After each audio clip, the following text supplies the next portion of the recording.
बीड जिल्ह्यातील केस तालुक्यातील शिरूर घाट इथं गेल्या 35 वर्षांपासून सुरू असलेल्या अखंड हरिनाम सप्ताहानिमित्त मंगळवारी हनुमान मंदिरात सामूहिक रुद्रपूजेचं आयोजन करण्यात आलं। परमपूज्य गुरुदेवांच्या कृपाआशीर्वादानं आणि स्वामीजींच्या सानिध्यात हा धार्मिक सोहळा भक्तिमय वातावरणात पार पडला। गावातील भाविकांनी मोठ्या संख्येने उपस्थित राहून सामूहिक रुद्रपूजेचा लाभ घेतला। गावकऱ्यांच्या वतीने आयोजित या कार्यक्रमामुळे हनुमान मंदिर परिसरात दिवसभर भक्तिमय वातावरण निर्माण झालं होतं।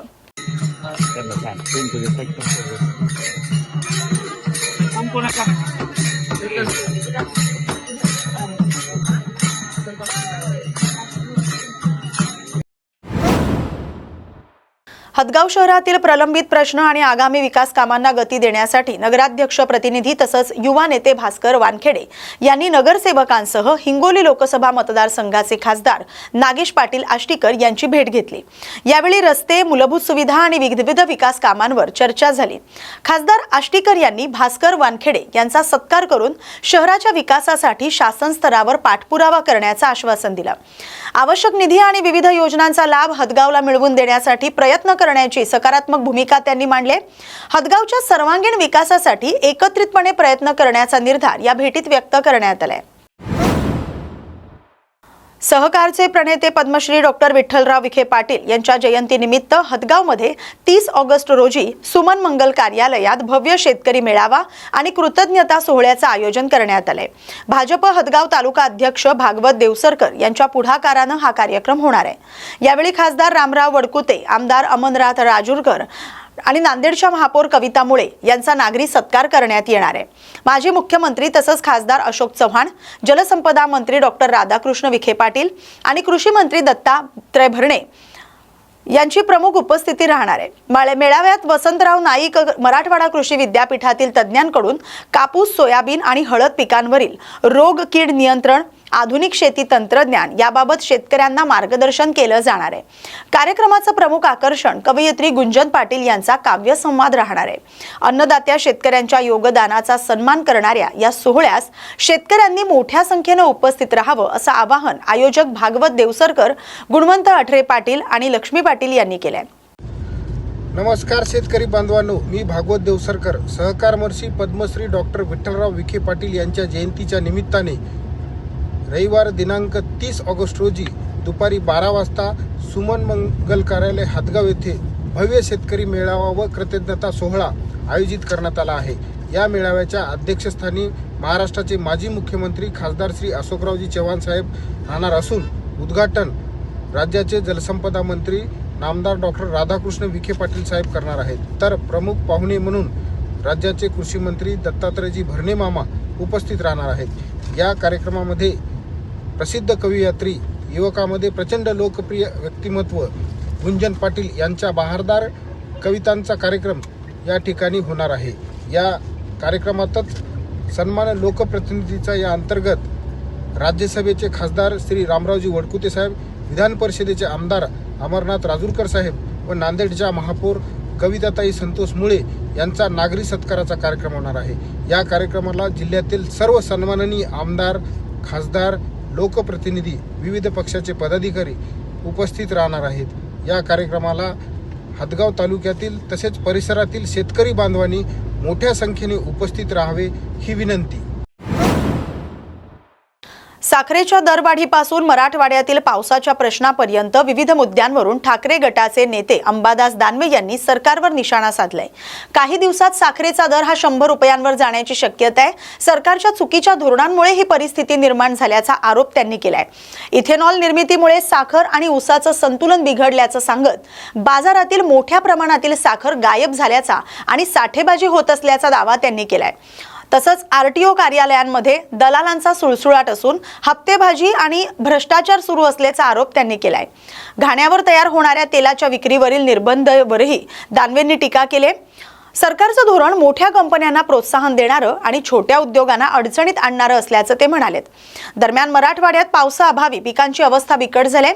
2 ते 4 दिवसात पाऊस न झाल्यास कोरड्या दुष्काळाची परिस्थिती निर्माण होऊ शकते असा इशारा त्यांनी दिलाय।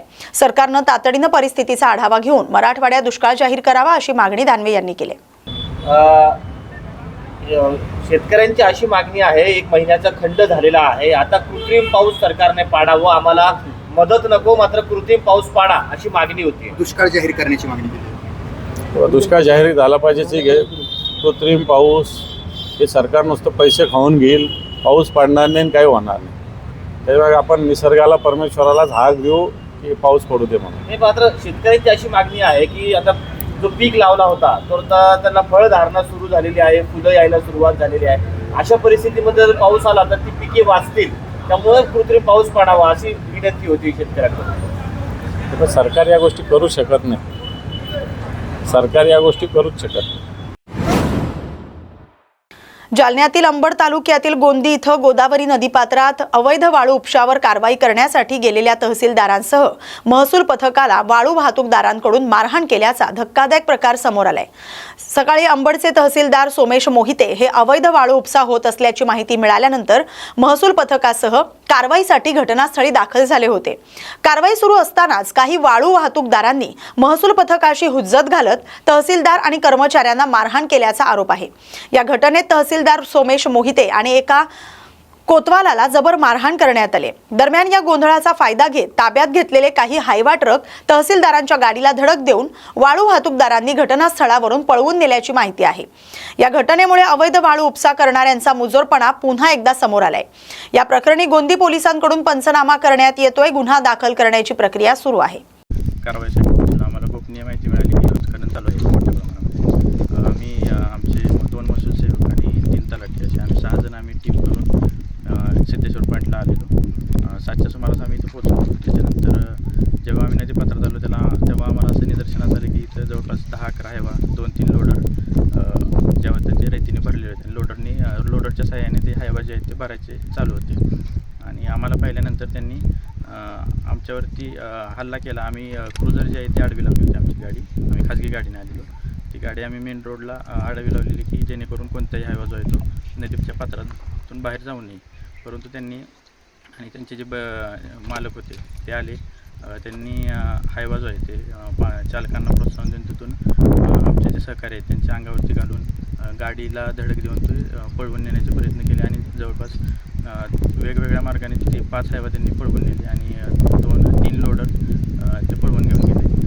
त्याच्यानंतर पोलीस जेव्हा पोहोचले तेव्हा आमच्या साधारण एक 5 हायवा ताब्यात होते, जे आम्ही पोलीस स्टेशनला जमा केलेले आहेत. आणि जे काय हल्ला झाला त्याच्या संदर्भात सध्याचा पुढे कारवाई आमची चालू आहे. तुम्हाला काही धक्काबुक्की वगैरे मारहाण झाली का? धक्काबुक्की झाली आम्हाला. आमचे कोतवाल आहेत, त्यांना थोडंसं जखमी केलं. बाकी त्यांनी गाडी पळवून नेण्यासाठी आम्हाला गाडी आमच्या कारवाईमध्ये मोठा अडथळा आणला त्यांनी. तुम्हाला काही धक्काबुक्की झाली का? हां, धक्काबुक्की झाली आम्हाला. तुम्हाला मारहाण झाली असं कळलं आहे? हां, मारहाण केली त्यांनी आणि गाड्या पळवून नेल्या. परंतु आमचे कोतवाल जे आहेत त्यांनी. तुम्हाला काय कुठं लागलं का? जखमी वगैरे का? नाही, जखम नाही झाली. काही मुक्कामार वगैरे? सोमनाथ सोरपळे जे कोतवाल आहेत तर त्यांनी त्याचं माझा बचाव करत जे हल्ले करून होते तर त्यांना अडवण्याचा प्रयत्न केला. आता यावर तुम्ही कशी कारवाई करणार? सध्या आता आमचं पंचनाम्याची प्रक्रिया चालू आहे. त्याच्यानंतर जे काही जे पळून गेलेले हायवा असतील आणि जे पकडलेले हायवा आहेत ते लोडर आहेत तर त्यांच्या मालकांचे वगैरे शोध घेऊन त्याचप्रमाणे इथे जे आमच्याकडे व्हिडिओ उपलब्ध आहेत तर त्याच्या अनुषंगाने आम्ही सर्व तपास करून जे कोण मालक आहेत त्या सर्वांना शोधून आम्ही त्याच्यावरती गुन्हे दाखल करतो. हल्ला करणारे किती जण होते? हल्ला करणारा व्यक्ती एकच होता, परंतु त्याच्यासोबत बरे 2-3 व्यक्ती होते. बरं, तुम्हाला मार लागलेला कोण? पैगंबर हजरत मोहम्मद यांच्या जयंतीनिमित्त साजऱ्या होणाऱ्या ईद मिलादुन्नबीच्या पवित्र पर्वानिमित्त नंदुरबार शहरात मुस्लिम बांधवांच्या वतीनं भव्य जुलूस काढण्यात आला. शहरातील विविध भागातील मुस्लिम समाज बांधवांनी मोठ्या संख्येनं सहभागी होत धार्मिक उत्साहाचं दर्शन घडवलं. विविध मंडळं, संस्था आणि समाज बांधव आकर्षक पद्धतीनं जुलूसमध्ये सहभागी झाले होते. पारंपरिक वेशभूषेत नागरिकांनी सहभाग नोंदवला तर शहरातील विविध ठिकाणी जुलूसचं उत्स्फूर्त स्वागत करण्यात आलं. यावेळी शांतता, बंधुभाव, एकता आणि सामाजिक सलोखा कायम ठेवण्याचा संदेश देण्यात आला. धार्मिक उत्सवाच्या माध्यमातून समाजात प्रेम, सौहार्द आणि एकतेची भावना रुजवण्याचं आवाहन करण्यात आलंय. जुलूस शहरातील प्रमुख मार्गांवरून मार्गक्रमण करत असताना नागरिकांनी ठिकठिकाणी स्वागत केलं.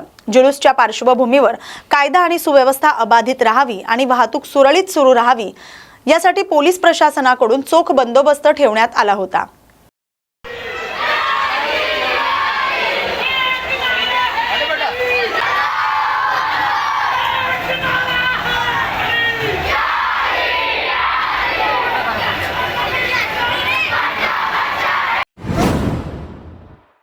नवी मुंबईतील कंत्राटदार गजानन देवकते यांच्या आत्महत्येनंतर महाराष्ट्रातील कंत्राटदारांच्या थकबाकीचा प्रश्न पुन्हा एकदा ऐरणीवर आलाय.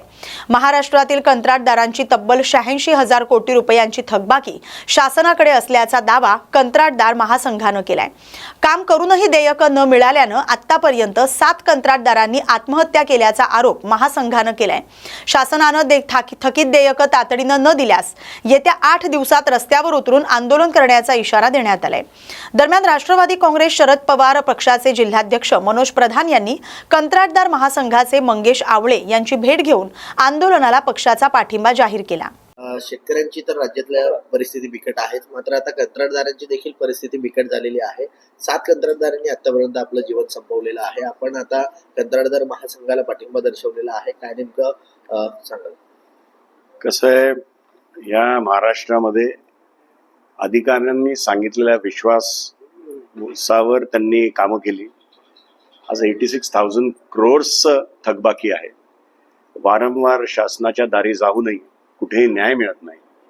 असं असताना त्यांना पर्याय काय? जे मोठे इन्फ्रावाले आहेत त्यांना अब्ज रुपयाची बिलं मिळत आहेत, पण हे जे छोटे कामगार आहेत, कॉन्ट्रॅक्टर आहेत, ज्यांना 1 लाख ते 10 लाख किंवा 1 कोटीपर्यंत कामं मिळत आहेत, त्यांची बिलच नाही निघत आहे.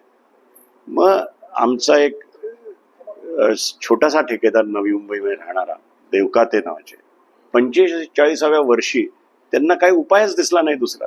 त्यांना काही मार्ग जेव्हा दिसत नाही तेव्हा माणूस काय करेल? पोरं बाळ सोडून त्यांनी सुसाईड कमिट केलं आणि हे 7वं अशा प्रकारे सुसाईड या ठेकेदारांमुळे झालंय. तर आज मी राष्ट्रवादीच्या माध्यमातून त्यांना पाठिंबा दर्शवायला मी या ठिकाणी आलो आणि त्यांना मी शब्द दिलाय की ह्यांचं कुठलंही आंदोलन असेल, कोणाच्याही दारी जायचं असेल तर ठाण्यातले राष्ट्रवादीचे कार्यकर्ते त्यांच्याबरोबर सामील होतील. देवकाते जे ठेकेदार होते त्यांच्या परिवाराच्या दुःखात आम्ही सामील आहोत आणि त्यांच्या घरच्यांना काहीही आर्थिक मदत लागली आणि यांनी जर तसा आम्हाला निरोप दिला तर आव्हाड साहेबांच्या माध्यमातून आम्ही काही ना काहीतरी फुल न फुलाची पाकळी त्यांना मदत होईल या दृष्टीने आम्ही पावलं उचलू. शिवसेना नेते आदित्य ठाकरे यांच्या खेड दौऱ्यादरम्यान भाजप नेते वैभव खेडेकर यांनी जोरदार टीका केली आहे. आदित्य ठाकरेंचा दौरा म्हणजे एरियल फोटोग्राफी सारखा असल्याचा टोला खेडेकर यांनी लगावलाय. सगळं गेल्यानंतर ते दौऱ्यावर येत आहेत, मात्र त्यांच्या हाताला काहीही लागणार नाही असा दावा त्यांनी केलाय. तसंच या दौऱ्यातून काहीही निष्पन्न होणार नाही, पक्षाची पुन्हा मोठ बांधण्यासाठी हा दौरा असल्याची टीका वैभव खेडेकर यांनी केली आहे. आदित्य ठाकरेंचा दौरा आहे तो मी कसा पाहतो तर मी वरून पाहतो. एरियल फोटोग्राफी सारखा मी पाहतो. मला वरून सगळं दिसतंय. ते त्यांचे बाबा मुख्यमंत्री असताना ते महामार्गासंदर्भात आले असते तर अधिक आनंद झाला असता. ते पर्यावरण मंत्री असताना उद्योजकांची चर्चा करणार असते तर अधिक आनंद झाला असता. नाशिक जिल्ह्यातील प्रमुख नगदी पीक असलेल्या कांद्याची लागवड चांदवड तालुक्यात सुरू झाले.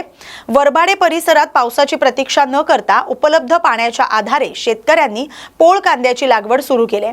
शेतकरी अशोक वाळवा जाधव यांनी देखील आपल्या शेतात लागवड केली. परिसरात लागवडीची लगबग दिसून येते. मात्र महिनाभरापासून पावसानं दडी मारल्यानं खरीप पिकं धोक्यात आलेत. उभी पिकं करपण्याची भीती आहे. कांद्याची रोपं तयार झाल्यानं ती खराब होऊ नयेत म्हणून उपलब्ध पाण्यावर लागवड करण्याचा निर्णय शेतकऱ्यांनी घेतलाय. दरम्यान 1 एकर कांदा लागवडीसाठी सुमारे 25 ते 30 हजार रुपये खर्च येतोय. खतं, मजुरी आणि औषधांच्या वाढत्या दरामुळे उत्पादन खर्च वाढलाय.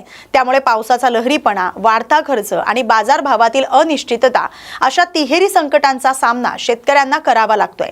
आगामी काळात कांद्याला समाधानकारक बाजारभाव मिळवून उत्पादनाचा योग्य मोबदला मिळावा अशी अपेक्षा वरबाडे परिसरातील शेतकऱ्यांनी व्यक्त केली आहे. जाधव, राहणार वडबारे, तालुका चांदवड, जिल्हा नाशिक. तर आमच्याकडे 1 महिन्यापासून पाऊस नसल्यामुळे सगळे रोपं बसून गेले. तर आहे ते खूप पातळ रोपं, नुकसान झालेले, मरतू असे रोपं आम्ही लावू राहिलो. तर खूप महागाई झाल्यामुळे आम्ही शेतकऱ्यांनी काय करायचं? हा कांदा बोला. तुम्हाला लावल्याच्या नंतर काढणीपर्यंत एकरी किती खर्च येतो असं काही सांगतील का? हा कांदा आम्हाला एक बिघा लावला तर एकरी जवळजवळ आम्हाला 25,000 ते 30,000 रुपये खर्च येतो कांदा काढायपर्यंत. काढायपर्यंत. बरं, मग त्याच्यानंतर तुम्हाला काही भाव व्यवस्थित मिळतो का? नाही, आम्हाला भाव व्यवस्थित मिळत नाही, तर आम्ही काय करायचं त्याचं? शासनाने साखरेचे भाव 80 रुपये केले, शेंगदाण्याचे भाव, तेलाचे भाव, सगळ्यांचेच भाव खूप वाढले. गॅसचे भाव 1500 रुपये टाकी झाली, तर आम्ही शेतकऱ्यांनी काय करायचं? पोटं कसे भरायचे? शेतकऱ्यांच्या मालाला दरवर्षीच भाव नाही, तर शेतकऱ्यांनी करायचं नेमकी काय? धर्मवीर आनंद दिघे यांच्या काळापासून सुरू असलेल्या राखी बांधण्याच्या परंपरेला यंदा मोठा प्रतिसाद मिळणार आहे. एकनाथ शिंदे यांना राखी बांधण्यासाठी महाराष्ट्राच्या कानाकोपऱ्यातून तब्बल 25,000 महिला भगिनी ठाण्यात येणार आहेत, अशी माहिती खासदार नरेश म्हस्के यांनी पत्रकारांशी संवाद साधताना दिली. दरवर्षी धर्मवीर आनंद दिघे यांना राखी बांधण्यासाठी शेकडो महिला ठाण्यात येत असतात. त्यानंतर एकनाथ शिंदे यांनी दिघे यांच्या विचारानुसार काम सुरू केल्यानंतर त्यांच्यावर प्रेम करणाऱ्या हजारो भगिनी या कार्यक्रमात सहभागी होत आहेत. महाराष्ट्राच्या विकासासाठी आमचा लाडका भाऊ पायाला भिंगरी लावून फिरतोय, त्यांनी आम्हाला हक्काची मदत केली आहे, त्यामुळे ठाण्यात येऊन त्यांना राखी बांधायची अशी भावना महिलांनी व्यक्त केल्याचं म्हस्के यांनी सांगितलंय. पूर्वी ठाण्यापुरता मर्यादित असलेला हा कार्यक्रम आता संपूर्ण महाराष्ट्राचा झालाय. यंदा सुमारे 25,000 महिला सहभागी होणार असल्याचं म्हस्के यांनी सांगितलंय. हे जे मोठ्या प्रमाणात रक्षाबंधन उत्सव साजरा करायचे त्याच पद्धतीचा आता उत्सव यावेळी साजरा केला, काय विशेष आहे आणि काय वेगळं पण असेल? वेगळं पण असं नाही आहे. दरवर्षी धर्मवीर आनंद दिघे साहेबांना राखी बांधण्याकरता लाडक्या बहिणी शेकडोंच्या संख्येने, हजारोंच्या संख्येने तेमी नाक्यावरती उपस्थित राहायच्या. त्यानंतर एकनाथ शिंदे साहेबांनी सुद्धा दिघे साहेबांप्रमाणे काम सुरू केल्यानंतर शिंदे साहेबांवरती पण प्रेम करणाऱ्या ठाण्यातील हजारो भगिनी ज्या आहेत त्या ठिकाणी येतात. त्या ठिकाणी मोठा कार्यक्रम असतो आणि आपल्या लाडक्या भावाला राखी बांधत असतात. ही परंपरा दिघे साहेबांपासून सुरू आहे. यावर्षी आम्हाला मला या कार्यक्रमाचं आयोजन आम्ही करत असतो. मला महाराष्ट्रातून अनेक फोन आले. मग धुळा असेल, नाशिक असेल, पुणा असेल, रत्नागिरी असेल, सिंधुदुर्ग असेल, अगदी अमरावती, गडचिरोली, परभणी, जालना, संभाजीनगर, की आम्हाला सुद्धा या आमच्या लाडक्या भावाला राखी बांधण्याकरता या ठिकाणी यायचं आहे. आणि मी त्यांना सांगितलं एवढा लांबून तुम्ही येताय. नाही, आमच्या लाडक्या भावानी आमच्यासाठी खूप काही केलेलं आहे, अतोनात प्रेम केलेलं आहे. आमचा लाडका भाऊ रात्रंदिवस या महाराष्ट्राच्या विकासाकरता संपूर्ण महाराष्ट्रात पायाला भिंगरी लावून फिरत आहे. आम्हाला त्यांनी हक्काची अशी मदत केलेली आहे, त्यामुळे आम्हाला यायचं आहे. मला आत्तापर्यंत प्रत्येक महाराष्ट्राच्या कानाकोपऱ्यातून, जिल्ह्यातून सर्व भगिनींचे फोन आलेले आहेत आणि या दिवशी मला असं वाटतं 25,000च्या वरती महिला संपूर्ण महाराष्ट्रातून येतील. कारण जेवढे मला फोन आलेले आहेत त्यानुसार माझा अनुमान आहे. आणि तो कार्यक्रम दरवर्षी आमचा ठाण्याचा असतो, आता तो महाराष्ट्राचा होणार आहे. सणासुदीचा काळ सुरू होताच साखरेच्या दरवाढीनं सर्वसामान्यांच्या घरगुती बजेटला मोठा फटका बसलाय. काही दिवसांपूर्वी 43 रुपये किलो असलेली साखर 72 ते 75 रुपयांपर्यंत पोहोचली आहे, तर सध्या दर काहीसे कमी होऊन सुमारे 63 रुपये किलो झालेले आहे. दरवाढीमुळे सणासुदीच्या काळात मोठ्या प्रमाणात साखर खरेदी करणाऱ्या ग्राहकांनी हात आखडता घेतलाय. पूर्वी 10 ते 20 रुपये किलो साखर घेणारे ग्राहक आता 5 ते 7 किलो आणि 5 किलो घेणारे 2 ते 3 किलोपर्यंत खरेदी करतायत, असं व्यापाऱ्यांनी सांगितलंय. नागपंचमी, रक्षाबंधन, गणेशोत्सव, नवरात्र, दसरा आणि दिवाळीच्या पार्श्वभूमीवर पुरणपोळी, लाडू, शिरा, खीर यांसारखे गोड पदार्थांच्या खर्चावरही दरवाढीचा परिणाम झालाय. त्यामुळे साखरेचे दर स्थिर होऊन परवडणाऱ्या दरात उपलब्ध व्हावेत अशी अपेक्षा ग्राहक आणि गृहिणी व्यक्त करतायत. साखरेचे दर वाढलेले आहे, कसं बघताय याकडे तुम्ही? का आता जे लागतं ते घ्यावंच लागतं, पण यावेळेस खूपच वाढलेले आहे ना. आणि परत सणवार आले आणि याच वेळेला असं जास्त भाव झालेले. मग अशा मध्यमवर्गीय आणि रोज कमवणाऱ्या लोकांनी काय करावं? आज काय भाव साखर घेतली? आज अजून आम्ही बघितलं नाही वा हे 63 रुपये. अगोदर काय भावाने घेत होते? आधी 40, 42. काय वाटतं आता सण उत्सव आहे याच्यामध्ये गोडवा राहील का कडूपणा येईल? गोडवा आता घ्यायची, गोडवा तर काहीच नाही राहिलेला, कमीच वापरावं लागणार आहे ना सगळ्या याच्यातच. काय करावं शासनाने? काय आता ही रोज लागणारी वस्तू आहे ना, तर ती कमीच केली पाहिजे ना. जी चहामध्ये सगळ्या याच्यामध्येच लागणारी वस्तू आहे ती कमीच करायला पाहिजे सरकारने. काय नाव आपलं? सुरेखा कोठाळे. या बातमीसोबतच बातमी महाराष्ट्राची मध्ये वेळ झाली आता इथेच थांबण्याची. अशाच महत्त्वाच्या बातम्यांसाठी पाहत राहा न्यूज मराठी 24/7. नवा भारत नवा विचार.